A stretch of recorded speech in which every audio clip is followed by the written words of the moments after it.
All right. 3, 2, and 1. Kaltayanin.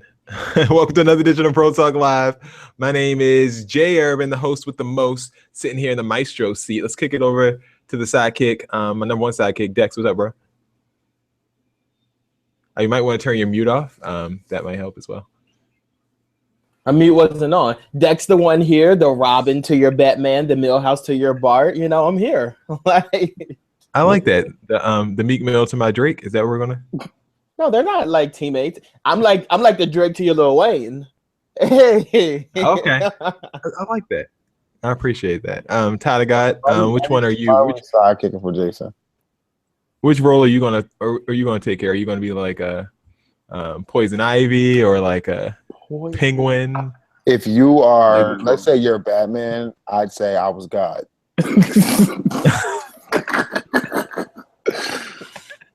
Ooh. There's that. And Bill, if I'm Beyonce, which Destiny's Child member are you? Destiny's Child doesn't exist, and neither do you. I'd be Whitney Houston. Okay, like this just doesn't work. Like what? Only Dexter is sidekick. If you're Beyonce, I'm Nick Kelly. I am Whitney Houston. That, I reign supreme over you all. It's so humble, like humbleness. Humility is next to godliness. No, cleanliness actually. Is next to when I say humbleness, humbleness. Is that not even a word? All right. Welcome to another edition of Bro Talk Live. We wish we could have much more a great slate of things to talk about today, but since same things just keep on happening over and over again, and people think that racism doesn't exist, we'll just go through some ways this week that we found out that racism actually does in fact exist, contrary to the thoughts of Lil Wayne, Cam Newton, and Lil Bow Wow. What we know about the shooting that happened in Tulsa, Oklahoma, the shooting of Terrence Crutcher. It was a police shooting. If you don't know about it, happened yesterday in Oklahoma. Officers approached Crutcher, who was, stalled in the middle of the street with his car. It was unknown to officers whether or not he was armed at the time, but they took matters into their own hands regardless. According to the police helicopter footage, the clearest of videos, which was released on Monday, shows Crutcher walking along the road with a measured pace with his hands raised in the air before being shot. Officers filed several feet behind him, and he does not stop or turn towards them until he places his hands on top of his vehicle as he was instructed to do. First 2 and then 3 officers form a line behind him, and in an audio recording inside the helicopter, a voice speaks up and says, "Time for a taser." That same voice also said, "That looks like a bad dude too, possibly on something."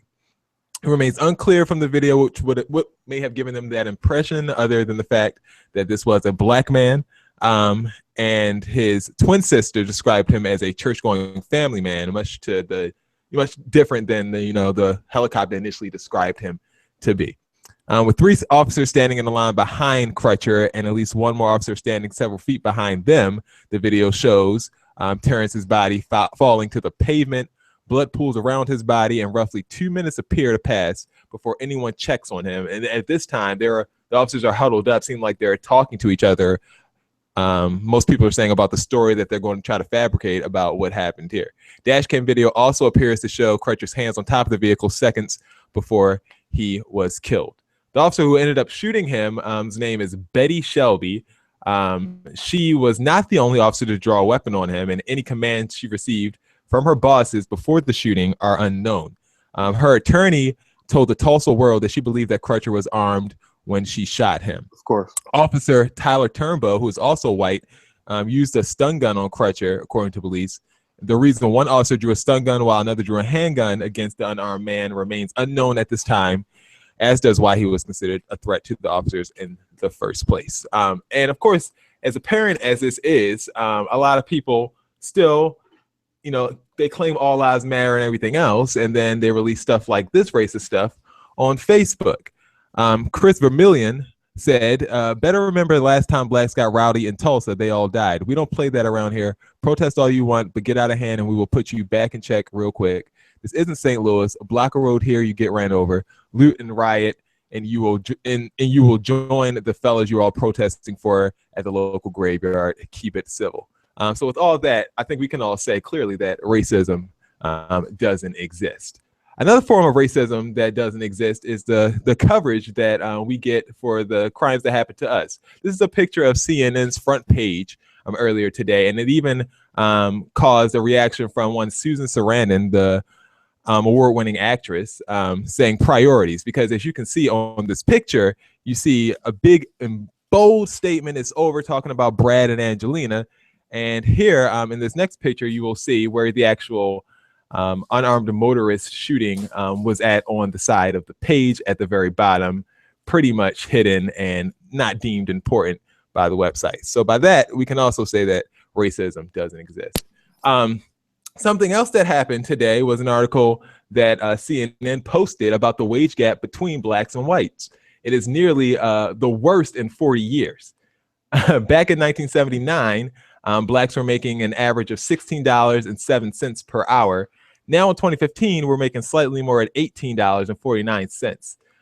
In 1979, whites were making inflation adjusted $19.62 an hour, and now in 2015 they're making $25.22. So last year the hourly pay gap between blacks and whites widened to 26%, with whites making so much more, about $6 more than blacks.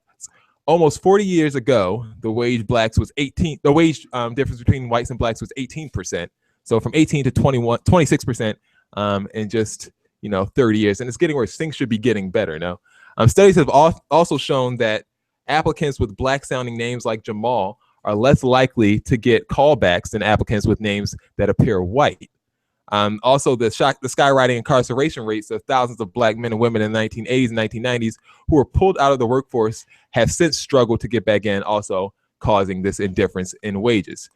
This is a chart that shows the growth from 1979 to 2015, how it went from 18% to 26% in that difference column.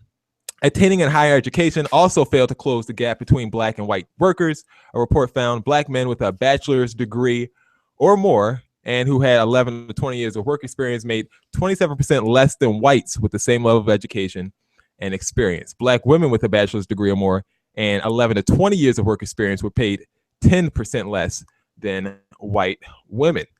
So once again, I think it's clear that racism doesn't exist.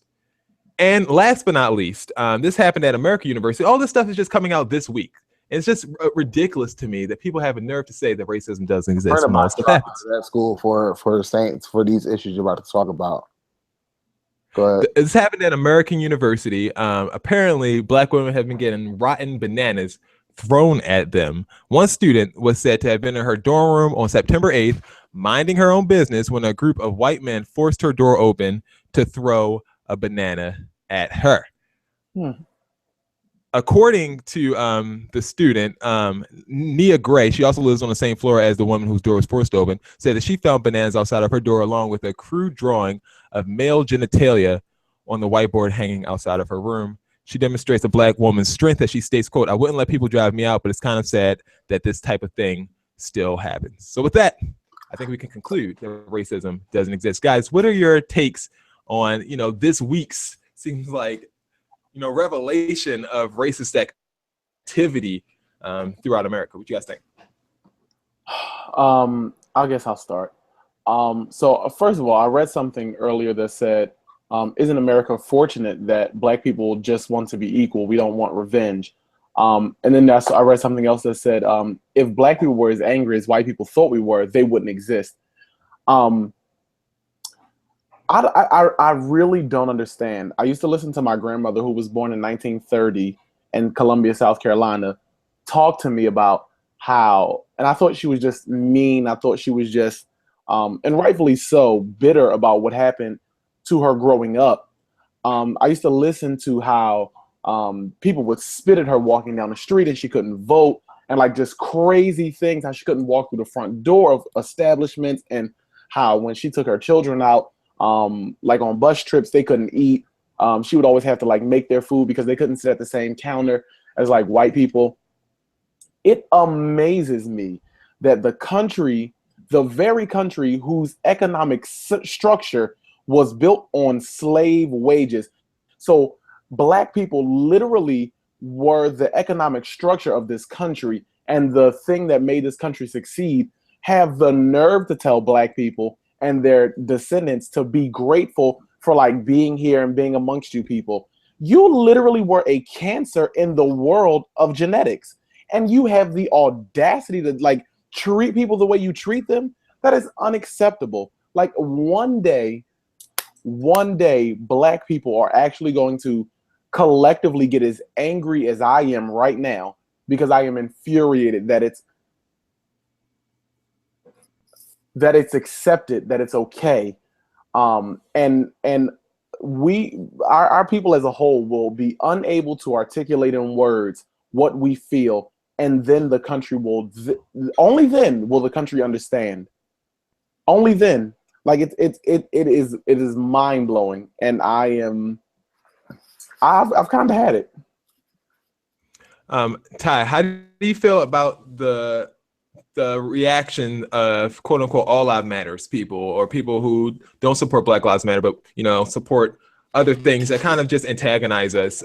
When stuff like this happens, it seems like it's just more pointing fingers and pointing blame and this happened again. This is why, because you guys don't listen and all this other stuff. It's completely unnecessary. It's really victim blaming, and it gets to a point where we don't feel valued, and this is why we take knees and stuff like that. So what's your take on everything that's happened this past week? I mean, it puts me in a very difficult situation, because I do work in education, and on one side, you're trying to teach young Black people to be confident and to handle problems a certain way and to deal with conflict a certain way. And on the other hand, you have these things that are happening in the news where you're trying to teach young people to feel valuable and things like that. And then you see things happening where it's like clearly society doesn't see them as valuable. And so then it puts you in this really, really weird and awkward position.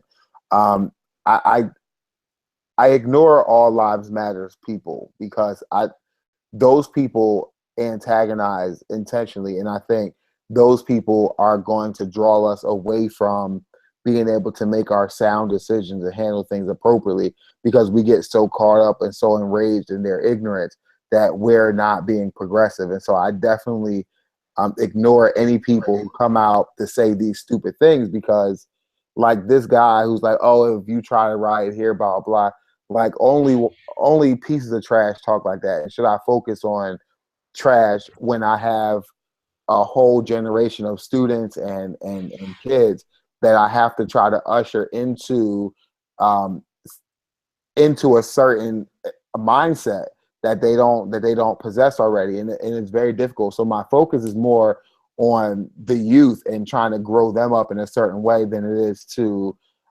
listen to these racists and all those other things. Like, I want to teach them those things, and I want them to understand those things, and I want them to learn what it's like to have conflict within themselves and things like that. But I don't focus on those things. I have to focus on getting this next generation and teaching them and showing them and exposing them to the things that we're going to have to deal with in the world. And it is so disheartening, though, to keep seeing this stuff over and over again, to see victims being blamed, and it becomes tiresome. I get physically and mentally tired every time something else comes out, because you know that you're going to have a response. You're going to have to deal with. You're going to have to work through it. You're going to have to try to maintain a certain amount of like Christianity within yourself to say, you can't allow hate to kind of develop in yourself, and you can't, like, you have to fight your own instincts every time something like this comes up, and it becomes very tiresome. I know that was long. Dex. That's basically it. Dex, with regards to Colin Kaepernick's stance, or the awareness that he kind of brought to the issue as far as the national conversation goes, do you feel like this kind of validates him, and do you think it'll make a difference in the next couple of weeks when you do see players still protesting on the sidelines, either by taking a knee or putting their fist up? Do you think more people will be able to understand that they've seen another tragedy? No, I don't. I don't really like the narrative that people put that on there. I think it's terrible that what's happening. And this morning when I woke up, my first thought wasn't, oh, you know what? Now I see why Colin Kaepernick is kneeling, and I see why football players are kneeling. My thought, honestly, as a black man, was like, damn, this could really be me. And I think I've had those thoughts before when other situations have happened, but something about this latest one, it like hit me like a lot deeper because I've been stopped by the cops before. I've had car troubles before, and I'm not saying like just because I'm black and my car gets stopped or whatever that and the police approaches me, I'm gonna die. But at the same time, though, like that is what's happening, and this isn't even a situation where they're like, well, he reached for something or he did this or he did that. I mean, you had a helicopter on this man watching as this situation unfolded, and like for me, a part of me has like a little bit of hope that they'll be like, you know what, like she's done. We're gonna fire her. We're gonna put her in jail because like you murdered someone that didn't. It just it's not justifiable. There's no way to justify what happened in this situation. Can I interrupt 1 second? The problem that we have here is the law states that an officer only has to think that there was a gun, and so they always come out with the same narrative: is, oh, I thought he had a gun, or I thought he was armed. Like that's all they have to do is think it. Like there doesn't have to be proof. It doesn't actually have to be there. It doesn't have to be evidence. And that's why everyone's getting off. Like we need to focus on working to change that law because they're all using the same exact one. It's all the same law that says, oh, you just have to think there's a gun. Like that's not acceptable. That's not okay. So you'll always hear that narrative thrown in somewhere. They'll always say, even though there's like no possible way you could think that this guy had a gun, it's always thrown out. Like they intentionally say, like the last time this happened, where they were chasing the kid down after the car.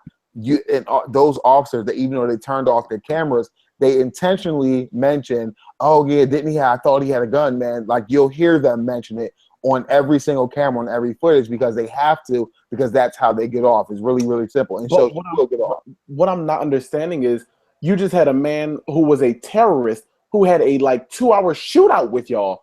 And you arrest him, and now he's awaiting trial. Like this one kid walks into a church where people are having Bible study, not even threatening, like because the excuse that people are armed, it's because we're being armed with blackness. Like the issue is my skin color. Like I'm not sugarcoating it. It's my skin color. That's the arming that I've done. And so now I'm sitting. There are a group of us sitting in a church where we're not even a threat to you, and you come in and you have this boy kill everybody inside, and you take him to get Burger King. Like if y'all don't like, yo, like, whew, like, yo, like for real, something needs to be done because something has to be done. Something has to be done, and it needs to be done. It gets to a point. It just gets to a point where it's like, what can you do? Because, okay, I understand, like we understand the law and why it was written that way, so police officers can ultimately have justification to pretty much, hold their ground and defend themselves or whatever like that.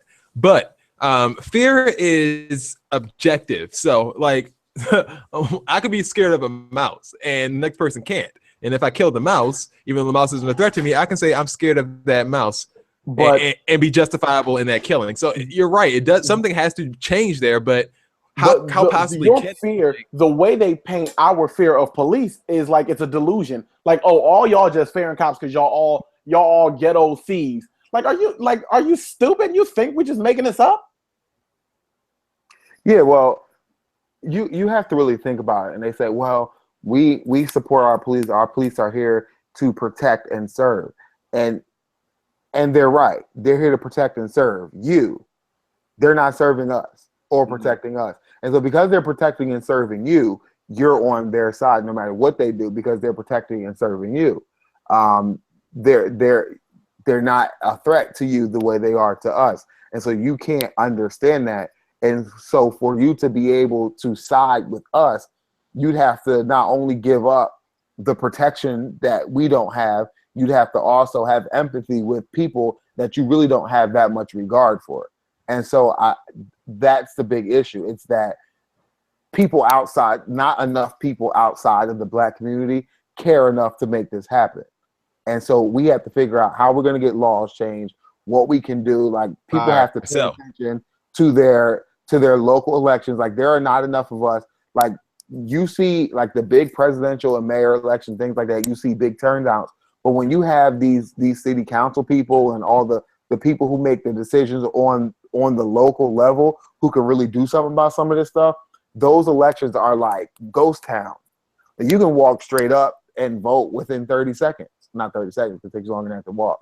But there's nobody there. And I think that's, if I could do anything, I would teach people to pay more attention to the political process, because you're putting people in office and you don't even know that you're doing, or you're letting people get to office who have terrible records with the way they've treated the Black community, but they just get elected over and over again because people aren't paying attention to them. They're paying attention to Barack Obama. Like, he has nothing to do with your daily, day-to-day stuff that's really going to affect you. He really doesn't. Like, you have to pay attention to these people that you don't know anything about. You don't even know who they are. Sure. All right. Something else I just want to address. When you guys see pollster numbers or whatever, so many people, 66% of Americans don't agree with the protest and how it's going. I mean, guys, what do you expect? Like, America is majority, Caucasian people, and a lot of those people are very old. So when you see those numbers, it's not that what we're doing is not correct or not the right thing to do. It's just that for a lot of those people, which it shouldn't be. And that's the whole reason of it being a protest once again. All right, moving on. Talk about some stupid news now. The game, I don't even know if I really feel like, let's come back to this one because I don't know if I feel like doing it or not. It's a lot. It's a whole lot. It's a lot. Let's move on to something else first. The Emmys were on Sunday, the primetime Emmys, and a lot of people made mistakes about who people actually were at these award shows, because apparently all of us look alike. So guys, I have a question for you.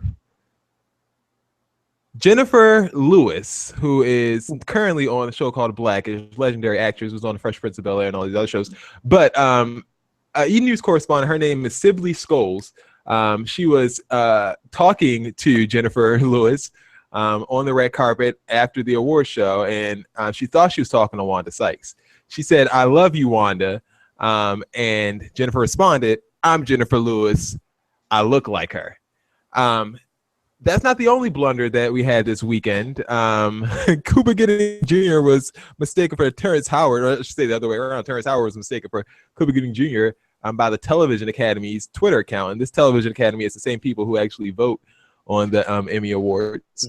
So nice to know that their social media director does not know who Cuba Gooding Jr. or Terrence Howard is. So guys, what was the worst blunder here? Was it someone mistaken Wanda Sykes for Jennifer Lewis, or someone mistaken Cuba Gooding Jr. for Terrence Howard? Which one are you more likely to forgive?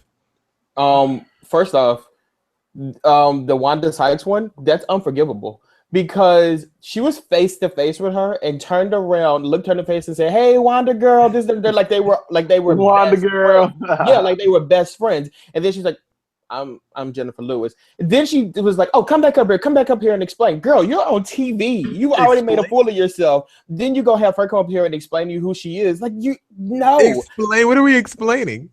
She's like, basically explain who you are. And it's just like, what? Like, it was bad. And I mean, the Twitter one, like, we didn't need you to explain. We didn't need that to happen. We knew who she was. We saw that you looked stupid. Yeah, you should have just let her go on. And it was so bad. You guys have to look up that video. Like, the girl was legit. Like, she did it as if Jennifer Lewis was confused or something like that. She turned back and like, "Oh, come back up here so you can explain your side of the story." Like, no, that's not the situation. As far as the Cuba Gooding Jr. and Terrence Howard one, ain't they brothers? Like, they do kind of look alike. They do not look alike. What are you talking about? Cuba Gooding Jr. looks like if Terrence Howard hit like an alcoholic patch. He has. No, they don't. They don't look anything like, not by any stretch of imagination. Here's my thing. They clearly must be hiring, because if you have people doing this job and you don't know who people are, you clearly no longer have a job. So where do I sign up? Like, that's the thing that gets me. Like, I don't know that much about all this celebrity stuff, but if you're doing that job out of all things, like, what else are you doing? What else is there for you to do besides know who these people are? Like, why That wouldn't is you literally your like, job. That is your like, point. if I'm an English teacher and I don't know what the parts of speech are, like I'm an imbecile. Like, what are you doing? Like, what else is there for you to learn to do? Like, what? I don't understand. And why would Wanda Sykes be at the end? Like, what TV show is Wanda Sykes on currently? Like, why would you expect her Even if to she just was there, popping up at the primetime Emmys? like even If she was there, I'd expect you to know. You literally get paid to sit there and call names. You don't know who these people are. You only have one job, literally one job. You couldn't sit up the week before and learn them people. Hasn't been around forever, playing everybody's mother. Like, she's everybody's mom. Like, so you have to know who the person is. It's especially bad because this woman's a black woman. Like, you should know who Jennifer Lewis is, especially if you're a black woman. Like, come on, seriously. You're not going to confuse her with Wanda Sykes. Like, that's a different ethnicity thing. Plus, we should know the difference. And I feel like she should have been scolded, and I hope she feels bad. No, she's done. Just get. I hope she gets fired and there's an opening. Like, what? I personally, I want her fired. Like, I don't know why I would ever want to need to see her again. Like, I want her gone. Fire. I mean, I think fire is a little. That's your only job. You messed up your only job. I think when you like have the weather people like that, there's nothing else for you to do.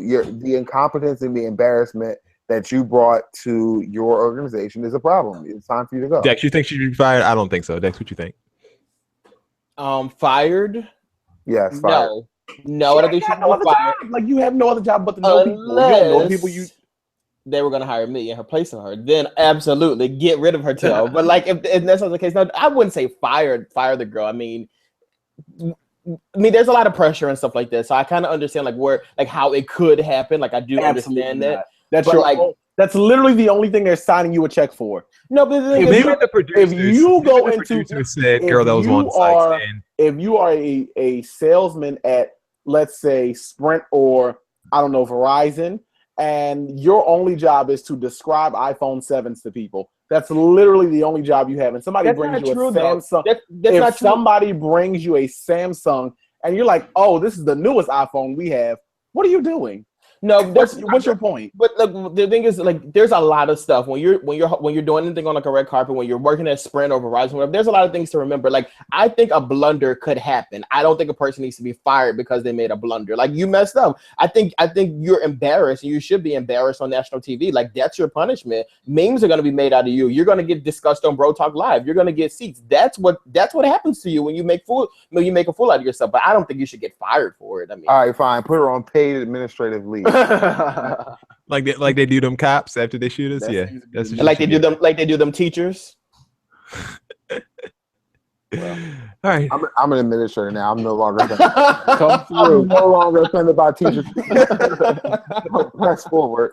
Come on, title change, administrator. That's what I'm talking about. All right, speaking of administrators, Pebbles is back in the news. Guys, remember a lawsuit? Yes, she's about to finish this lawsuit. That's exactly what she's here for. Remember back in 2013, the TLC movie that came out on Lifetime, Crazy, Sexy, Cool, had a lot of Pebbles had a lot of bad things to say about the way her character was portrayed in it, making her seem like she was money hungry and everything else, just ready to rip people off. So back in October of 2014, basically a year later, she released the claim that she was going to sue Viacom and TLC for $40 million because she believed that the film damaged her reputation as a businesswoman and entertainer because it conveyed a, quote, grossly inaccurate and false impression of Miss Reed. She was a public figure, and the threshold to win a defamation suit is higher for public figures than for private citizens. So that is why she asked for that $40 million. Fast forward to today, her lawyer basically announced that they can now go forth with that lawsuit. Her lawyer, Stacey Godfrey, said, "We are thrilled with this major win against Viacom and look forward to justice. Miss Reed worked hard to ensure the success of TLC, and she's ready to present that story to a jury. The negative portrayal of her in the TLC movie is simply not the truth." She continues. Actually, a spokesperson for Viacom on the other side says Crazy Sexy Cool was a docudrama about the experiences of the members of TLC told from their perspective. We are confident that our First Amendment rights to tell this story will ultimately be vindicated, although we are disappointed that the court chose not to dismiss the entire case on summary judgment. Guys, do you think Pebbles deserves $40 million for the way they portrayed her in that TLC movie? First of all, that TLC movie. If I was Pebbles, I'd look for $40 million, definitely. First of all, that wasn't true. First of all, at the end of the day, Left Eye was a part of TLC. Left Eye's dead. You can't sue a dead woman. The fact that you're doing that, like, you need to go to hell. Secondly, nobody was thinking about this TLC movie again until you just mentioned it again. Now I want to rewatch it to see how stupid you were and how bad you mistreated these girls again. Like, this makes no sense whatsoever. At the end of the day, Left Eye is dead. I just want to put that out there. Left Eye is dead, and she was a part of TLC. Like, that's but Pebbles said she gave them more than $25 a week, and she I don't care what you're gonna. We all know she did. Like, at the end of the day, like, who cares? Like, who's looking to Pebbles for representation right now? It is a well-known fact that Pebbles ripped off TLC. Like, this is nothing new. Like, we all knew this. So anyone who's been working with Pebbles over the last few years went into business with her knowing that she ripped off TLC, and that's why she's suing him for $40 million. But the movie didn't do it. We knew that before. The movie didn't surprise us because we knew already, because they've been doing interviews after interviews. They've been talking. If you know anything about TLC, you know Pebbles ripped them off. So why is she suing them now? However, if I were Pebbles, if I were greedy, money hungry, grubbing, no, I'm just kidding. I would probably try to sue them because she'll probably. I mean, yeah, because she's petty. I'm sure she is. She's gonna find any way she can to make money. Like, no one's lining up around the corner to work with Pebbles anymore. So I mean, she can retire on this $40 million. Yeah, like if I were, and you all know, like, I'm here for the lawsuit nowadays. So if I were Pebbles, I would definitely be slapping them with as many lawsuits as I possibly could. Conversely, though, I don't hear her suing Kanye West for that line where he said, "You think I worked this hard to push a rat for?" Like, I don't hear her suing Kanye. He didn't say her name or anything. I mean, but we all know that that's what TLC had. That was their first card because allegedly. I mean, let her tell it. None of this stuff happened. Like, it didn't exist. I don't understand. I really don't get it. Even if I was her, like, legitimately, if I was her, I would feel stupid putting this lawsuit in front of anybody. And if I was her lawyer, the last thing I would be saying is, "Oh, I'm thrilled." Like, you sound dumb. Like, you sound so stupid. Like, I don't get it. Like, I think he makes like 30. He might make more than that because he's a celebrity lawyer. Well, like the standard fee though. Oh well, the standard fee is like 30%. So she gets the lawyer gets 30% of that $40 million. So and then when they win and Pebbles stiffs her as well, then she'll be back in court again. So the only thing they have to prove, I guess, is that that Pebbles grossly underpaid TLC, like $25 a week. Like, it was a docudrama, so they could argue that they just exaggerated how bad it was, but that it did happen, that they were grossly underpaid for the work that they did, and that will be it. Like, your defamation lawsuit's out the window. It's interesting though, because I think they were like, after it all happened, they were all on like gag order, so they couldn't talk about it for a while, which is why we didn't hear much about it, because I think that's something she did to like LA Reid and her, like they did to a lot of their clients, like they put them on gag orders so they couldn't talk about what they were actually getting paid. Right. They did the same thing to Tony Braxton. Uh-huh. All right. Do you guys want to talk about the game situation or not? I'm willing to pass it. I mean, I don't see why not. The rest Dex, you get to decide and vote Dex. No. I did see this video clip that came out of the game. You guys remember that old show called, what was that stupid thing called? Change Your Heart. Yeah, Change Your Heart. Did you see that with the game on there? I didn't know he was on there. See, I didn't know he was on there. Yeah, it was funny. Oh yeah, okay. It wasn't that funny, but it was interesting. The first time the game lived in LA, of course he was on there. Here's what happened. The game is in the news this week because he went at Meek Mill and it's over basically Sean Kingston. So if you're willing to follow me that far, we've made some progress. If you don't know who Sean Kingston is, you might just want to stop. Huh? They're fighting over Sean Kingston. Yeah. Good day. Who exactly is Sean Kingston? Really quickly. Sean Kingston, if you don't know, he had that song out in about, I think it was 2005, called "You're Way Too Beautiful, Girl." Yeah, he's made a few hits since then, but he's kind of like on the Jason Derulo track of pop stardom. So he does get that type of. I would not put him and Jason Derulo on the same playing field. Jason Derulo is the king of fucking pop. Okay, don't you get that twisted. Really? Really? He's not. Yeah, him and Jason Derulo are about on the same plane here. So yeah, if you want to like kind of measure his celebrity status, I think Jason Derulo. I think he's more. I don't know. I don't think Jason Derulo is as bad as. Well, I guess so. Not even close. Back in 2000, you know who Jason Derulo is. Like that solves it right there. I sort of kind of knew who Sean Kingston was too. Sort of, kind of. Maybe if you seen him, like no. So back in June of this year, Sean Kingston got smashed in the head with a bottle inside the club. Then his attacker snatched a $300,000 chain off his neck. Why do you have that on? I thought he didn't have any money. Oh no, he has money. I told you he was successful. I told you he's Jason Derulo level successful. Like he's successful without anyone knowing it because he doesn't have any hits. Both Game and Meek Mill were in the club that evening.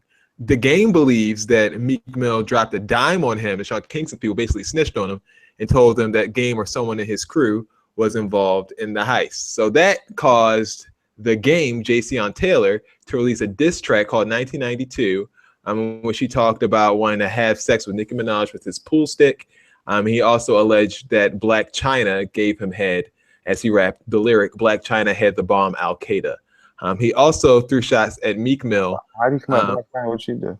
But however, it's not a diss track because he said this isn't a diss in word. This is all lives matter except this in words. So that was part of the lyrics in the song. To that, him and Meek Mill kind of had a meme battle back and forth. As the Game posted this picture with Nicki Minaj from a music video they did a couple of years ago. He said, "This is the last time Nicki held a real N-word. 7th grade body, having ass N-word. Everyone know you the wife. If she take her followers back, you're going to be back at 100,000. They both kind of went back and forth. Meek Mill posting this picture with Nicki Minaj with the middle fingers up.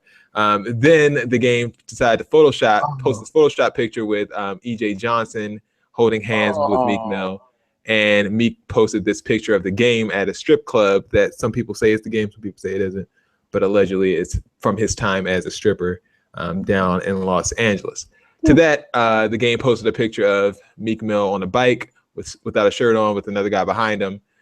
Drake also got involved in this by posting or reposting the Game's picture of his 1992 single and urging his followers to go cop that new Game record, 1992, on iTunes. Then Sean Kingston got involved. He did a video on Instagram. I saw like 3 seconds of that. Yeah, like I'm worn out already. where he claims that the Game got it all wrong and that he never mentioned his name. Meek Mill never mentioned the Game's name in the whole thing. The Game says that Sean Kingston called him asking for help to get his property back after he got robbed. Game said that he told Sean that he would see what he could do, but then within the next 10 minutes, Sean Kingston called back claiming that Meek Mill and the Game had set him up.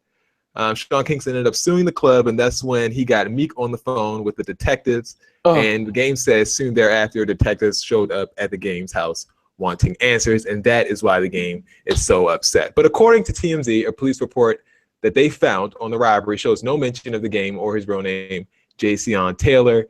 The Game claims that Meek dropped him to the feds, but it actually didn't happen.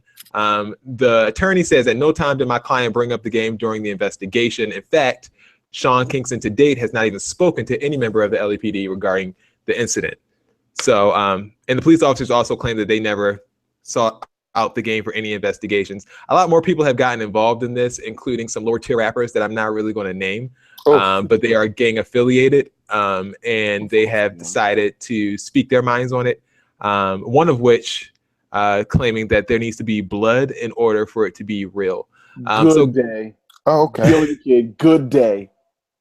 So on a scale of 1 to 10, how worth it was the Game and Sean Kingston's beef that I just described to you? -10. An update.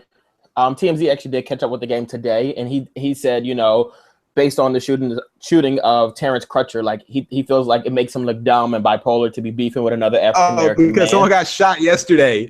That makes it seem dumb. Well, I mean, right? at the end of the day, like he came up with that, and like that makes it. He feels like it's dumb because like he shouldn't be an African American man beefing with another African American man, and he kind of said, you know, Black Lives Matter, and and this is what surprises me about this whole thing.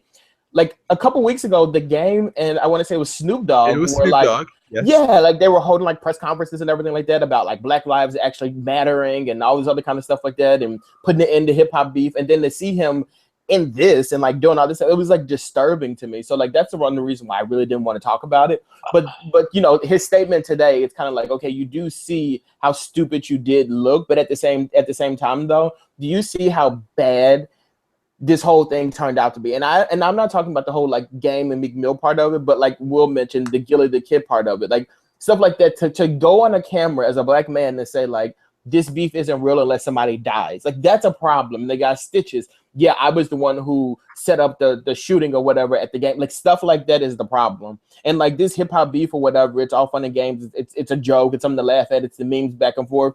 But when you really look at it, people are losing their lives every day. And for us to be out here as African-American men debating this, not us on this show because we didn't do it, but like debating this, laughing at it, saying who had the best bars, this and the third, we look dumb considering the fact that people are legit dying in the streets. And we're talking about who had the best bars in a stupid ass rap battle over Nicki Minaj and Sean Kingston. Like it's ridiculous.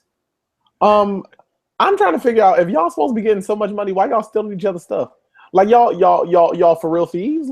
I'm Game actually never said that he didn't have any involvement. He was just upset that he got snitched on. So he never actually denied the charge. I don't like, that's my issue. Like y'all stealing change. Right? Y'all supposed to be millionaires. Y'all stealing?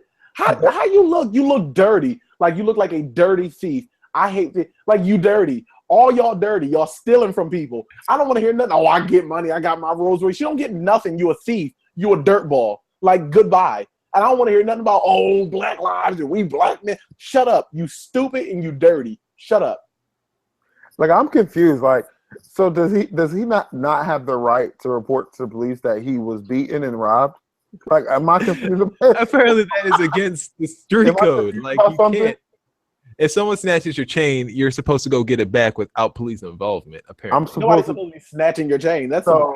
I'm in a club and someone snatches the chain. I'm supposed to go run after a big crew of people, or go get my crew, and we're all supposed to like have a shootout, or I'm kill each other. Exactly. Apparently, Sean Kingston has not been cooperating with the authorities in this investigation, and that is why, the charges have been "quote unquote" dropped against whoever he was charging in the first place. But he did want to make a point to know that Meek Mill did not snitch on him, and of course, that's the only thing that seems to matter in this situation. They dumb. I'm so mad we wasting time on that. Like that's time I'm never going to get back. All right, time for Q&A. Ty, we have 3 questions to choose from today. This is the part of the show where we apologize to our viewers for putting them through certain stories by allowing you to put us through more. No, I'm kidding. By allowing you to ask us questions and participate in the show. So up first, we have. Wait, are we not doing the picking thing? Oh, we are. Okay, there we go. Okay, hotel and that one's interesting. I'm going to go ahead and pick that one. And then I'll let the other two pick the other ones. So I definitely want to do hotel employee work betting. That seems interesting. That does. All right, let's do that one first, and then we'll decide what we want to do after that, okay? Yeah. All right, let's go. Hotel, work, and betting. Here we go. All righty. This is one of those ones that's long, and so it's like a little bit cut off at the bottom, so I'll let you know when I can't see it anymore. Last week, my partner and I went for a much-needed and long overdue stay at a bed and breakfast in Ocean City. The day before we left, while lying by the pool, I saw the concierge desk helper let himself into our room. Wondering why, I got up to check and found him wrapped up in our bed sheets and smelling a pillow. I got angry, and he started crying and said we were an attractive couple and that he just wanted to feel alive again. It was awkward and embarrassing, and he said he would never do it again. So I just let it. I just let it drop and didn't tell my partner or the manager about this. I figured the sheets are their property, and I think it was just weird or kind of funny had he just replaced the linens and done that in the laundry room. But in the room itself, it felt like a gross violation of our privacy. Plus, if it had been a big chain hotel, there's no question I'd have marched straight to the manager's office. Should I have told anyone? See, this problem. She got a cheap hotel and she don't know who to tell. That's what this. That's the issue. She ain't no manager to call. Oh, that's the issue y'all see with this? Personally, I thought it was pretty. That we answered it. Like, I mean, you didn't do anything. Next, it's over. It's over. That's it. So you can't write like a Yelp review afterwards, or like it's too late. Don't write it for us. Like, what are we supposed to do with it? I did think the story would be more juicy than that. So I do regret that. However, what I will say is I do think you should have reported it, because like if you didn't walk in on him, you don't know what he would have done next. So I thought that was a really creepy, murdery kind of scene. It's very typical for like those cheap motels to have like some, what's that guy's name? Norman Bates type person there, cutting off faces and sewing them. To, like, I just thought it was really strange. I definitely would have reported. If you wanted to feel alive by sniffing my bed sheets, I think you have bigger problems than me getting you fired from your job. I'm definitely going to report that. Like, that's really creepy. Absolutely. Like, really over the top creepy, in my opinion. Anybody who knows me knows at the drop of a hat, I'm going to report something to somebody. Like, I'm going off at hotel situations, car rental. You be snitching? Send us your name so I can. You try me at a hotel. You see what I do. I want to see if I see this person in the news, like, because some creep was wearing her face. Like, I think you definitely should have told. But now, once you become like one of those victims, it's going to be too late. Like, you should still tell. I feel like maybe that person may have just had a connection issue, where they just don't have the love or the companionship of someone that they once had, and maybe this is how they're releasing it. So I'm not quick to judge on things like this. People's emotions are funny things. But don't be emotional in my bed sheets. Jackson, shut up. Because if this happened to you, you'd be going off. Like, I don't even want to hear it. If you don't shut up. It is a little weird. But I don't know. Is this a fireable offense? See, we're back to fireable offenses thing. I don't think this is a fireable offense. Maybe like a reprimand. I would let the. Why is this not a fire? Like, the next thing you know, they're going to be eating your food and testing out your porridge and, like, come on. Some people like smells. Like, some people's fetishes are smells, so they want to smell in their room when he wasn't supposed to, because she wouldn't have found it weird that he was going in there. So she turned around to go find out why he was going in the room, and she found him sniffing and wrapped up in the bed sheets. You don't know what else he would have done. He probably would have bed bugs. That's like, what I get. If he would have stayed, if she would have waited 10 more minutes, she probably would have saw him like masturbating into their feet or something really. Dex is so over his conversation. Like, he is over it. All right. Are we ready to move on? Did we give her any advice? No, we didn't give any advice. Too little, too late. You reported. Yes, too little, too late, daughter. All right. Husband home cell phone. Yes, the husband home cell phone thing. All right, let's do that. Husband home cell phone. All right, let's go. Oh God. My husband's phone addiction is taking a toll on our otherwise happy marriage. He has a demanding job, and even when off the clock, must respond to a near constant stream of emails and texts. The problem has multiplied over the past few months, and he started playing a few different online games. He can't ever focus on just me or our kids. At mealtime, in bed, while coloring with our toddler, or waiting in the checkout line at the grocery store, he must have one of his devices in his hand to work or play his games. It makes me both sad for him and mad at him that he can't simply be happy being with our family. Is there a way to get my husband to break up with his phone?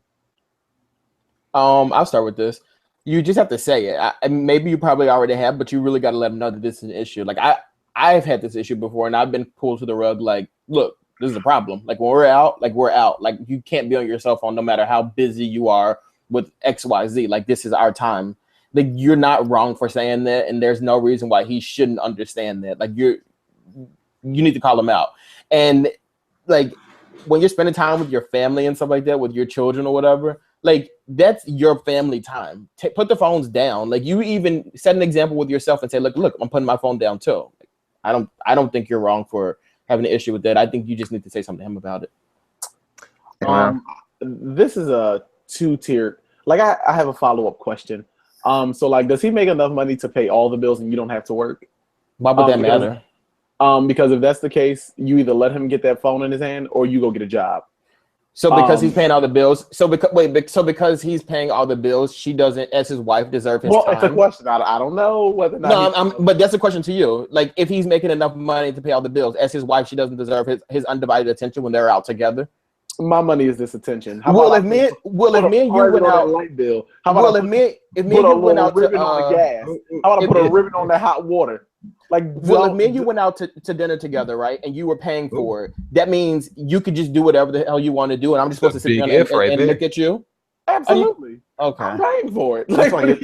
That's why you're single now. That's why. Oh. That's why. You lucky to have a little bit of respect for your mom, because I would say that's not why I'm single. But I'll let it go. Well, I tell you. No, like seriously, no. Focusing on his life and his careers and getting his life in order, and then he will find the right woman.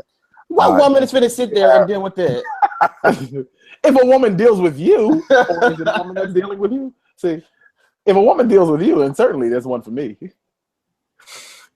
I feel like that I've had this claim against me before.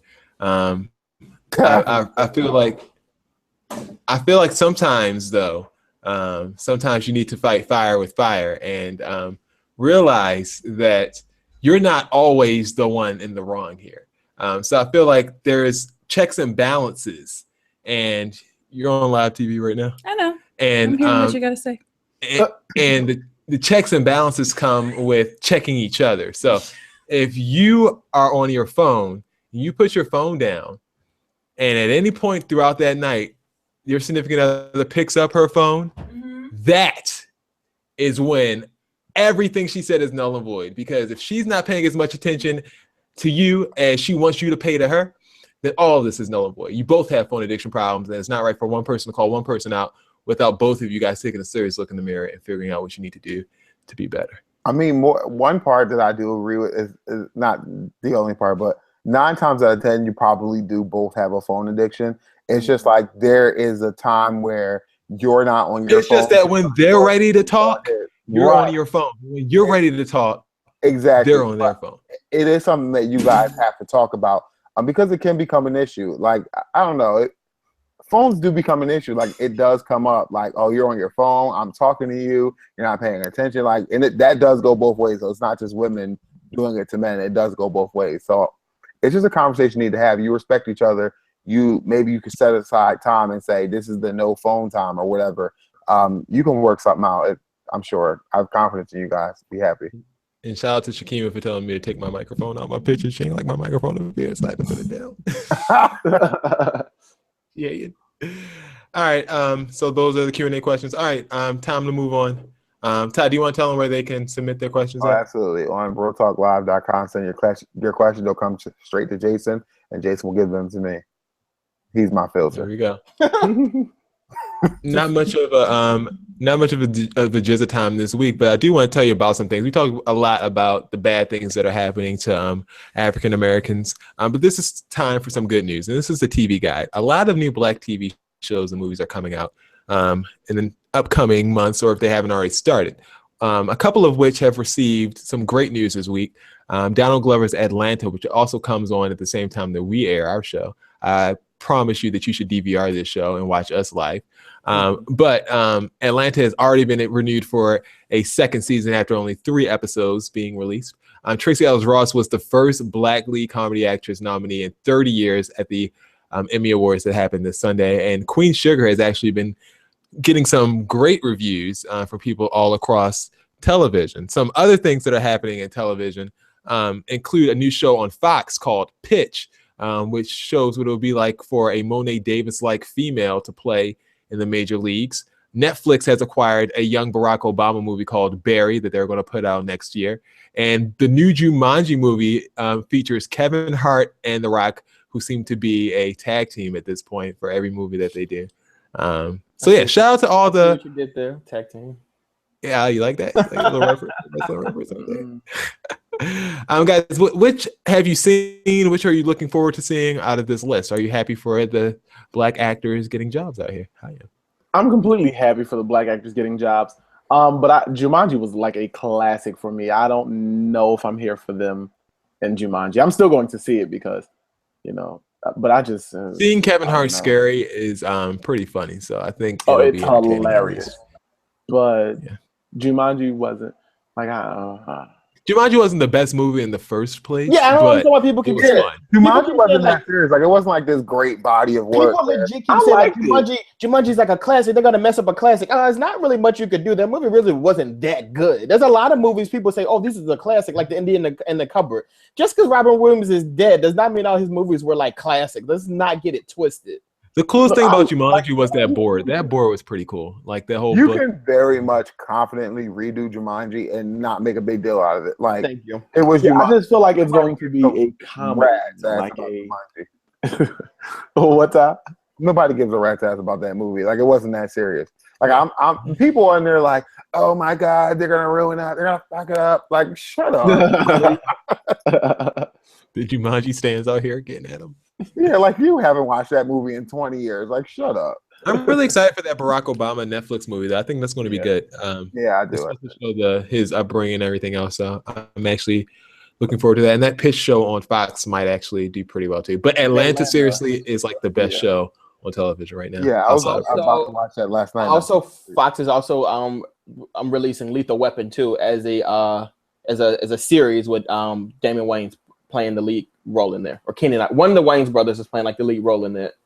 It's probably not Keenan Ivory. It's one of. I think it is. It might be him. I forgot. It's one of them. It's one of them. I think it's Damon Wayans. I'm pretty sure it's not Keenan. It might. I couldn't imagine it being him. Well, anyway. All right. Time for Dex's BS report. Y'all was on it today. I like that. All right. There is a man in Florida who wanted to see if his flak jacket still worked. And for those who you don't know what a flak jacket is, like I didn't, it's basically a bulletproof vest. He wanted to know if it still worked, so he had his cousin put it on. So obviously, what do? You shoot, and he actually killed his cousin because it didn't work anymore. It was 20 years old, and apparently there's a lifespan on those, and they don't work for forever. That was not funny. That was horrible. Why'd you sniggle afterwards? Why'd you laugh? Like, that was a horrible. Okay. Think about this. Like, if we're sitting down and I'm like, "Oh, put this on and let me shoot you," and you say, "Okay," like that's so dumb. Like, you like deserve to die for just. I mean, you kind of had it coming. Dumb lives don't matter. Good Lord. All right. So everybody heard about the big controversy that was going on with Wells Fargo, where they were creating like fake accounts just to get more numbers and everything. Oh, yeah. So like something you would do. All right. All right. So look, messed them all up. Look at him, messed them all up.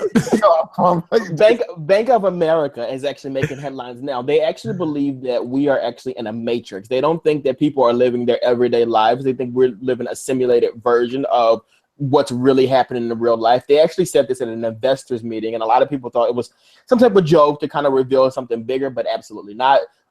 CEOs actually of Bank of America believe that we are living like the Matrix movie starring Keanu Reeves, where like nothing that's really happening is happening. We're all like time is like frozen, and we're not controlling ourselves and things like that. I don't know if this is some type of ploy to get more business. I'm dealing with the whole Wells Fargo thing, or if this is just what people were thinking in 2016. Lastly, in Minnesota, there is a school that is very upset. There are a lot of people that are upset about this. There's 11 students and their parents creating a lawsuit for it. There is a boy actually who has been using the female bathroom in a gym room, and he has been doing things that make the other girls uncomfortable. Things like taking his pants down, asking them what their bra size is, asking them what kind of panties they wear. Also, it said the boy has been suggestively twerking as if he is working on a stripper pole. But get this, school officials, when these complaints were made, they were like, you know what, you can't do anything because the president actually just signed this law in that boys who have this mental disability, who think they're women, and this is their words, not mine, they think that they're girls, like they're allowed to use female bathrooms. And they suggested to the girls, maybe you can use different bathrooms, maybe you can go with like what kind of bathrooms? What kind of bathrooms can the girls use then? Well, actually one girl said that she actually had to use the boys' bathroom. And so we're pushing girls into boys' bathrooms because the boy want to be in the girls' bathroom. It's good that you say that. They actually, a statement from the school is girls are instructed by school officials to be more tolerant of the boy because he too is a girl, just like them, despite his genitalia. But I thought that's what we determine gender to be. Like I thought that's what we use to determine gender. No, it's how you feel, what you think. Oh God, spare me, please. Ladies and gentlemen, that is Dex's DS report for the week. That one was intriguing. All right, Bill, it is time for you to give out some seats. Hopefully not to any boys who thinks they're girls. But nope, I'll stay completely clear of that. So during this segment of seats, I actually wanted to seat one of my coworkers, but I'll just wait so you all can give out your seats. And I'll go ahead and give out another seat.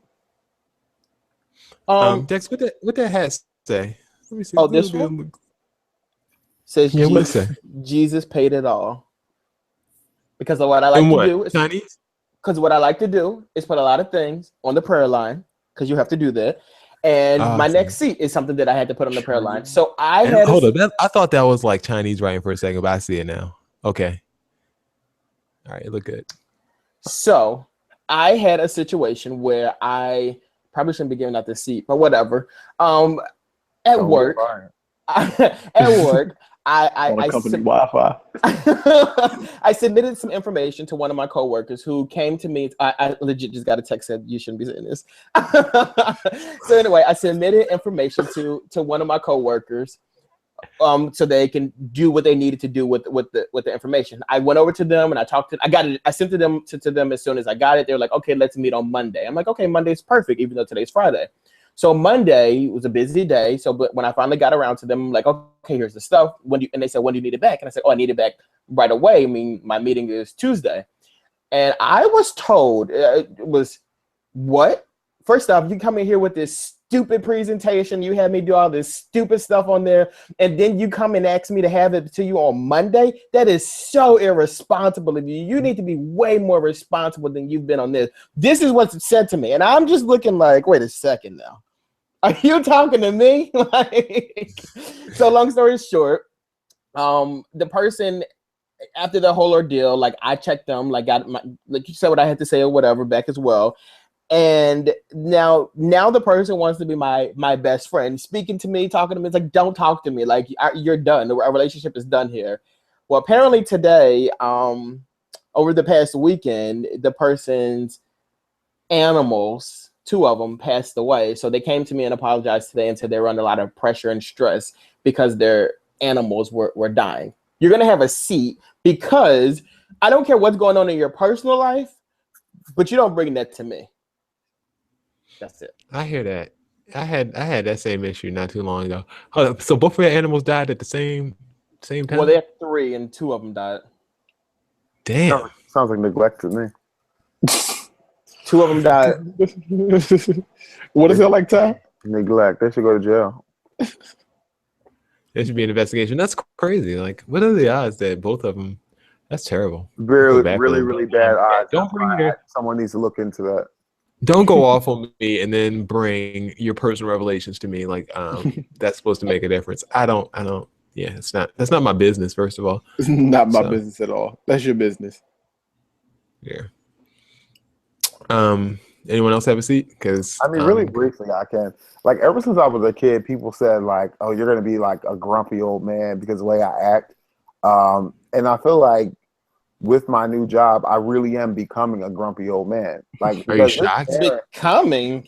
Yeah, because like this parent called. So I call this parent like, your child was out of uniform.